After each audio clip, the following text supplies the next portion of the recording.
France में हाल ही में हुए G7 शिखर सम्मेलन के बाद संभावित अमेरिका ईरान समझौते पर हमारा ध्यान जारी रखते हुए, जहां दुनिया की कुछ सबसे बड़ी अर्थव्यवस्थाओं France, Germany, Britain, Japan, Italy, Canada और अमेरिका के नेताओं ने एक संयुक्त बयान जारी कर लेबनान में तुरंत युद्ध विराम की मांग की।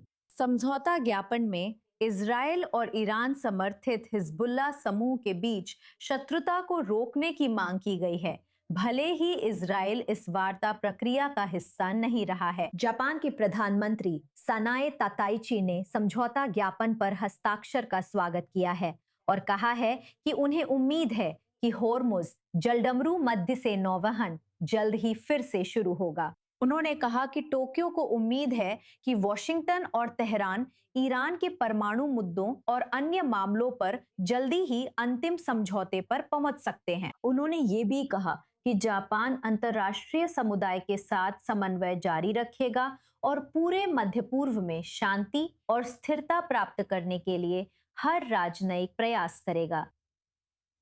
अधिक जानकारी और प्रतिक्रिया के लिए स्टूडियो में जापान में इजराइल के नवनियुक्त राजदूत का स्वागत करना हमारे लिए खुशी है। इमैनुअल नवोन, जो यूरोमेड मिडिल ईस्ट काउंसिल के सीईओ और तेल अवीव विश्वविद्यालय में अंतर्राष्ट्रीय संबंधों के व्याख्याता भी हैं। 24 न्यूज इंग्लिश के लिए भी ये अजनबी नहीं है, एक टिप्पणीकार भी हैं। डॉक्टर नवोन, बधाई हो। धन्यवाद। निश्चित रूप से इस तरह की भूमिका संभालने के लिए ये एक बहुत ही महत्वपूर्ण समय है। जब आप इस विशेष क्षेत्र के भविष्य को देखते हैं तो ये वाकई बहुत ही अस्थिर समय है। सचमुच सभी की निगाहें स्विट्जरलैंड पर टिकी हैं, ये देखने के लिए कि इस स्पष्ट समझौते के इर्द गिर्द क्या निकल कर आता है। इस समय इजराइल के नजरिए से पूरे क्षेत्र को देखते हुए जो चिंताएं हैं, उनके बारे में हमें बताइए। जहां तक इजराइल की बात है तो निश्चित रूप से इस्लामिक रिपब्लिक ऑफ ईरान न केवल खुद को बनाए रखने में सक्षम रहा, बल्कि कुछ महीने पहले नागरिकों के विद्रोह के बावजूद भी और फिर खुद युद्ध के दौरान भी, लेकिन उसने ट्रंप प्रशासन से जनरल मेमोरेंडम ऑफ अंडरस्टैंडिंग में कई कई रियायतें हासिल की हैं।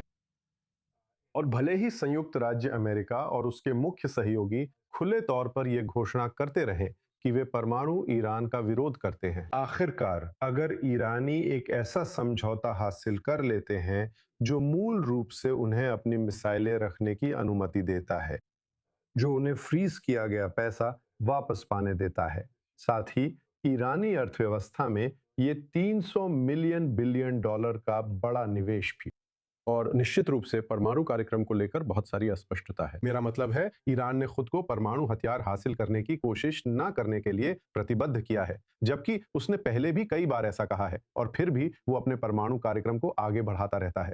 तो जो समझौता हुआ है उस ज्ञापन को लेकर कई चिंताएं हैं। बिल्कुल, अब अमेरिका और ईरान के पास बातचीत के लिए 60 दिन है, लेकिन खुद वो ज्ञापन इजराइल के लिए बहुत बड़ी चिंता का कारण है। समझौता ज्ञापन के अलावा और भी ज्यादा चिंता इस बात को लेकर है कि बेंजामिन नेतन्याहू और डोनाल्ड ट्रंप के बीच बदलते रिश्ते कैसे दिख रहे हैं। ये तथ्य है कि ईरान ने बहुत चतुराई से जो कुछ भी उत्तरी मोर्चे पर इजराइल और हिजबुल्लाह के बीच हो रहा है, जिसे ईरान समर्थन देता है, उसे इस वार्ता से जोड़ दिया है। स्विट्जरलैंड में आप इस तथ्य के बारे में क्या सोचती हैं कि इजराइल असल में अपनी ही जनता को ईरान समर्थित गुट के खिलाफ सुरक्षा देने के मामले में अपने हाथ बंधे हुए पाता है? देखिए, ये बहुत स्पष्ट है कि ईरानी लोग इस बात को छुपाते नहीं हैं कि वे चाहते हैं कि इजराइल हिजबुल्लाह के हमलों का जवाब न दे सके, और हाल ही में मिसाइलों और ड्रोन से ऐसे दर्जनों हमले हुए हैं, और निश्चित रूप से ये सब ईरान के नेतृत्व में हो रहा है। हिजबुल्लाह तेहरान से निर्देश या कम से कम हरी झंडी के बिना काम नहीं करेगा। तो निश्चित रूप से ईरानी इस बात में रुचि रखते हैं कि हिजबुल्लाह की ओर से इजराइल पर तनाव और दबाव बना रहे। जब भी इजराइल हिजबुल्लाह की आक्रामकता पर प्रतिक्रिया करता है तो दुनिया भर के मुख्य धारा मीडिया में ऐसा दिखता है जैसे इजराइल लेबनान पर बमबारी कर रहा हो, और इसी तरह कहानी के स्तर पर भी ईरानियों का पलड़ा भारी रहता है।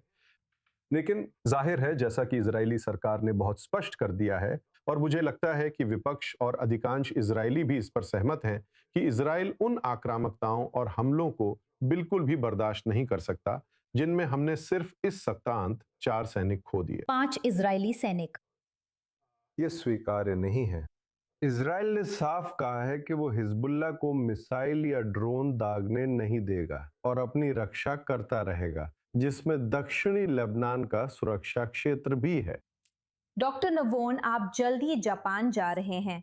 जापान भी स्थिर मध्य पूर्व चाहता है। बताइए, इजराइल टोक्यो के साथ भविष्य के रणनीतिक संबंधों में क्या संभावनाएं लाता है?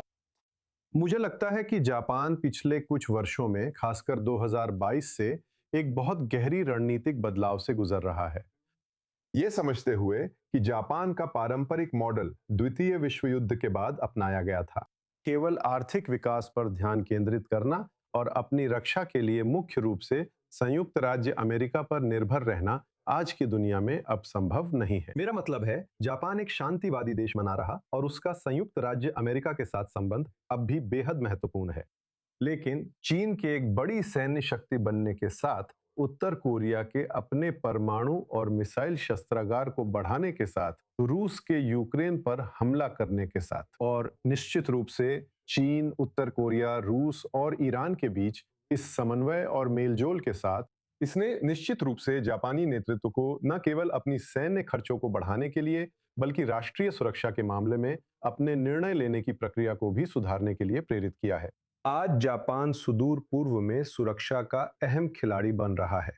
सुदूर पूर्व और इंडो पैसिफिक की सुरक्षा वास्तव में मध्य पूर्व से जुड़ी है, क्योंकि ईरान, उत्तर कोरिया और चीन के रिश्तों के कारण।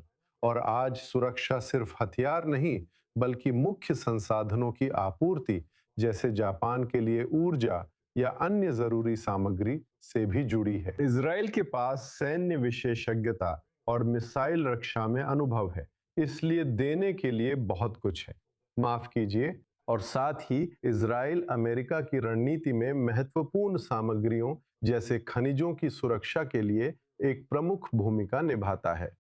डॉक्टर इमैनुअल नवोन, जापान में नए इजरायली राजदूत, जैसा कि हम इस क्षेत्र में कहते हैं, बरूच स्लाचा, आपकी अगली यात्रा और नई भूमिका के लिए शुभकामनाएं। हम आगे जानकारी का इंतजार करेंगे। स्टूडियो में यहाँ आने के लिए आपका बहुत बहुत धन्यवाद।